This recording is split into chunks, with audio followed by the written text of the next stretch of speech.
जय श्री राम दोस्तों, स्वागत है आपका 4वीं व्रत कथा में। तो आ गई हूँ आज मैं एक और नई वीडियो के साथ। जैसा कि आप सब जानते हैं, मकर संक्रांति का पावन पवित्र दिन आने वाला है और आपको तो पता ही है कि मकर संक्रांति पर हम जो भी संकल्प लेते हैं, दान धर्म करते हैं, उसका अनंत गुना हमें फल प्राप्त होता है। आज की वीडियो में हम जानेंगे कि राम नाम का नियम मकर संक्रांति पर हम कैसे लें और इसका उद्यापन कैसे करें। राम नाम का कितना महत्व है ये तो हमें इसी से पता चल जाता है कि जब भी हम किसी से मिलते हैं तो सबसे पहले राम राम बोलते हैं। राम नाम की महिमा अपरंपार है, इसीलिए राम नाम को धर्म का आधार माना जाता है।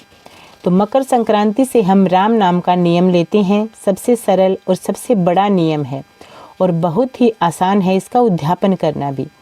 चलो शुरू करते हैं। हम राम नाम का नियम संक्रांत से कैसे लें और कैसे पूरा साल इसे निभाएं, और अगर कोई दिन राम नाम लिखे बिना छूट जाए तो क्या करना है। राम नाम का नियम लेने के लिए हमें ज़्यादा कुछ नहीं चाहिए। हमें सिर्फ एक नोटबुक लेनी है और ऐसी नोटबुक लेनी है जो पूरा साल चल जाए। वैसे अगर आप पतली नोटबुक भी ले रहे हैं तो भरने पर दूसरी भी लगा सकते हैं। साथ में हमें एक लाल रंग का पेन लेना है जिससे राम लिखना है। हमें दो ही चीज़ चाहिए होंगी।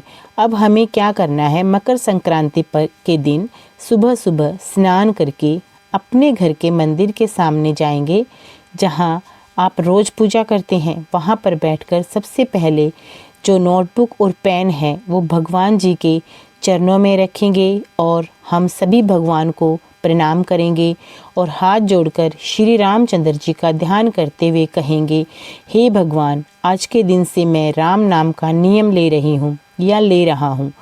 आप इस नियम को पूर्ण करने में मेरी सहायता करें और मेरी मनोकामना को पूर्ण करें। ऐसा कहकर हम हाथ जोड़ लेंगे और संकल्प शुरू कर देंगे। फिर वहीं अपने मंदिर के सामने ही नोटबुक में राम लिखेंगे और श्री रामचंद्र जी की जय बोलकर राम लिखना शुरू कर देंगे। पहले पेज पर आप श्री राम लिख सकते हैं, पोस्टर बना सकते हैं या बड़े अक्षरों में राम लिख सकते हैं। उसके बाद अगले पेज से राम लिखना शुरू कर सकते हैं। हर पेज पर हम डेट डाल देंगे और पेज नंबर भी डाल देंगे। जब हम राम लिखें तो मुख से भी राम बोलना है।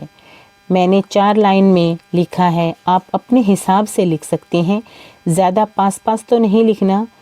रोज़ हमें एक पेज लिखना है। पहले दिन हमें मंदिर के सामने बैठकर लिखना है। उसके बाद आप कहीं भी बैठकर लिख सकते हैं।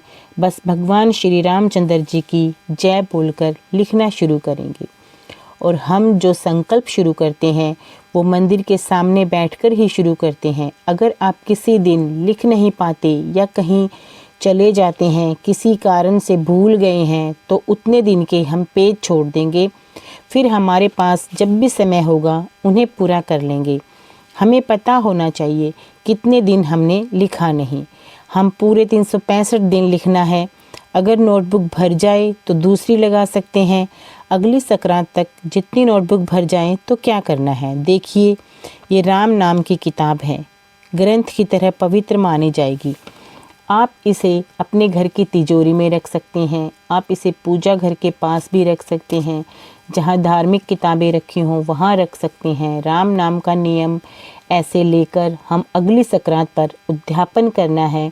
श्री राम जी के लिए आप कुर्ता पजामा, पैंट शर्ट, धोती कुर्ता, साथ में आप गरम कपड़े, स्वेटर, मफलर और सॉक्स भी ले सकते हैं।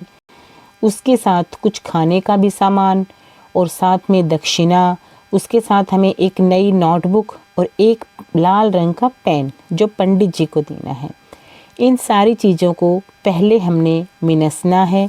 मिनसने के लिए अपने हाथ में थोड़ा जल लेके उसके ऊपर से 2 बार के हाथ जोड़ लेंगे और इस तरह हम ये सारी चीज़ें मिनस लेंगे और फिर ये सारी चीज़ें पंडित जी को दे देंगे। मकर संक्रांति के दिन नहा धो के हमारा जो आखिरी पेज बचा है वो भी हमने लिखना है। उसके बाद ये सारा सामान हम मंदिर में रखेंगे और मिनस के पंडित जी को दे देंगे। बाकी आप अपने हिसाब से कुछ भी और ज़्यादा दान भी दे सकते हैं, लेकिन इतना बहुत ज़रूरी है ये जो दान मैंने बताया है, ये दान मकर संक्रांति पर जो भी नियम लिए जाते हैं, सबसे बड़ा और सबसे आसान नियम राम नाम का है। आपको ये वीडियो कैसी लगी? प्लीज़ अगर आपको थोड़ी सी भी पसंद आई हो तो प्लीज़ कमेंट में ज़रूर बताएं और लाइक, शेयर, सब्सक्राइब ज़रूर करें। धन्यवाद। जय श्री राम।